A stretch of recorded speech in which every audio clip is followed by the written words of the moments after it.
Hey, Daliso Chaponda with a news joke hunt. Looking at the times today. I haven't done this in a while. Anyone who's not seen this before, I look through a newspaper. I try to find stories which I will make funny. This is what I do. I used to do it every day when I was trying to be very topical. Now I do it probably once a week. Let's see what's going on in the world. First thing I'll tell you, most stories cannot be made funny, right? It's just depressing stuff. Like front page is drug gang boss is running home for vulnerable children.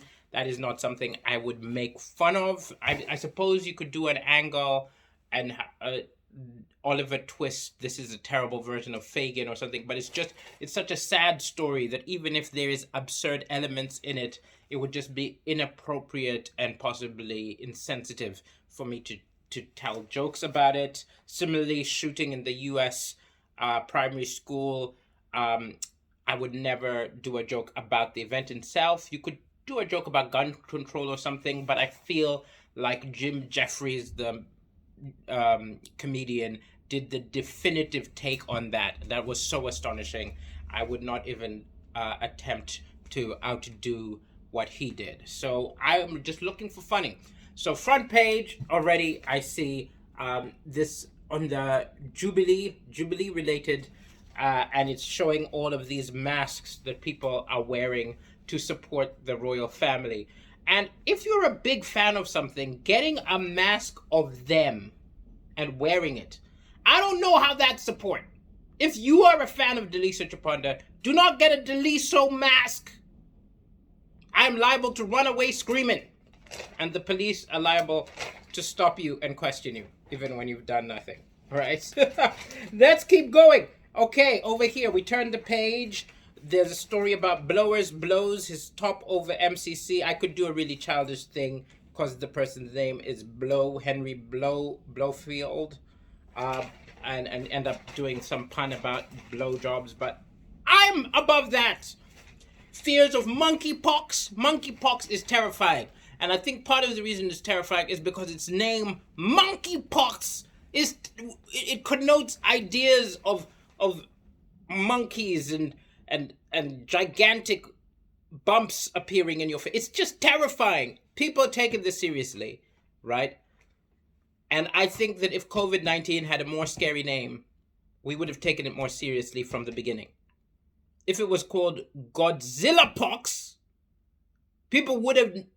It took around 4 months for people to start taking COVID seriously. Scary names are needed for diseases. So monkeypox, I have faith in WHO, CDC, and all these people knocking it out because they're responding as you should respond to something as terrifying as monkeypox.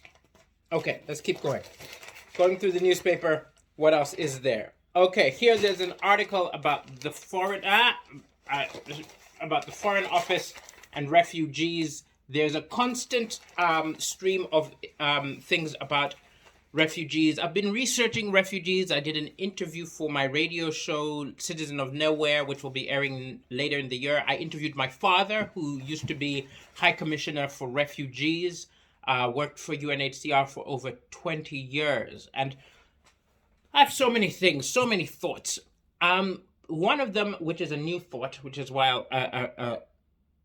a lot of people suspect people who get on boats, not even boats, they get on a crate and they cross the ocean, right?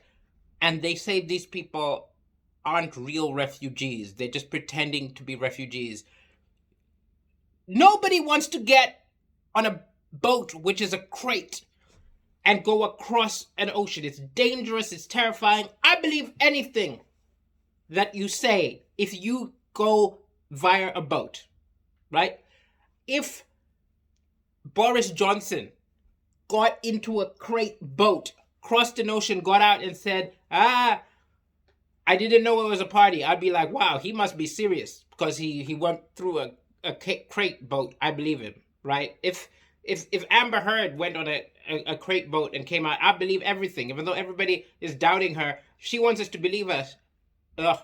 You see, it's a routine which will come out where essentially I think I will say crate boat if you're willing to get on a crate boat, I believe you, right? If you get on a crate boat, you cross the ocean, and you tell your wife, I did not cheat on you, she better believe you. You were on a crate boat. I don't know if it's funny, but crate boat is amusing to me. Okay, what else? Oh, that's interesting. That's cool. That's Prince Charles in some ceremonial regalia. I gotta say, I love the fact that the British royal family and lords and ladies, they, amidst all their power, they also sometimes dress like they're in Dungeons and Dragons or Lord of the Rings. Look at that! Look at that! Where can I get one of those? I want to do one of my gigs in one of those outfits. I think it would be amazing. Okay, let's see what else the Times has to offer. More depressing stories, and also stories I'm just tired of talking about. I've done too many jokes about Boris Johnson. I'm not a football fan, so I have nothing there. Come on! People are waiting. I only want this to be like a 6-minute video. Okay, here we go. Look at this. Religious contagion rate reveals dying churches.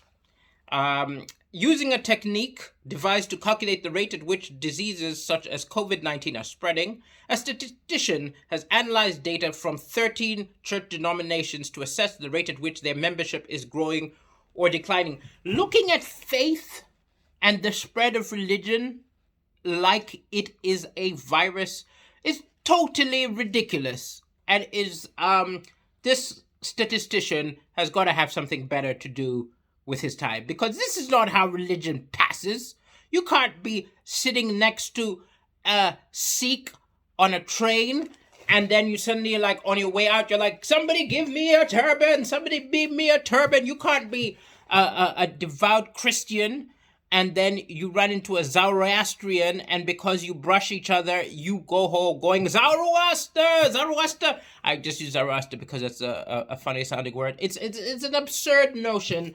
And I know people like, look, he's even got this, the Church of England have Catholic churches across the world and have R numbers of just over 0.9. He's trying to analyze something really complex, like why faith goes up and go down via mathematical equation, but there's so many other factors, right? Like faith went up during the pandemic. When people struggle, faith goes up. Faith goes down when there's a scandal about priests or something like that. There's so many factors. What a nonsense. Let's keep going. Okay, let's keep going. Wouldn't it be great if you could pass on ideas like a plague? So not necessarily a religious ideal, but let's say,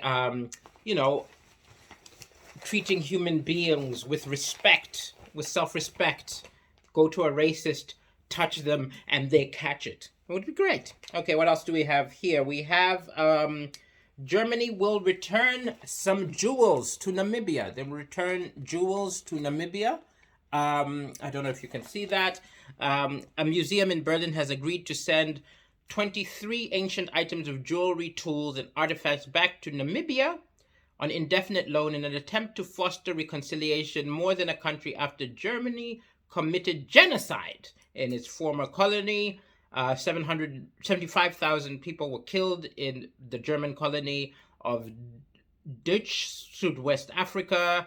Now look, you can't make up for genocide with a bunch of jewelry, but I understand the thought of trying to redress the thefts of the past is always a positive one. I actually did a project with the World Museum in Liverpool about looking into the complicated history of some of the artifacts. If you are in Liverpool, go to the World Museum and check that out. Of course I'm going to do some self-promotion. I'm on tour. Watch my tour. Huh? I'm touring. Come on, watch my tour. Do we have one more story before we get to 10 minutes? I don't think anyone wants a video longer than 10 minutes. I think that's it. Thank you for watching today's news review. Perhaps there will be future news reviews if people enjoy this. This is something I used to do. Have a wonderful evening, morning, day, whenever you're watching this. This has been Daliso Chaponda doing a little quick look at the Times news. And ciao, adios. See you on tour. I'm on tour. AfricanComedian.com. Check out when I'm coming to your city.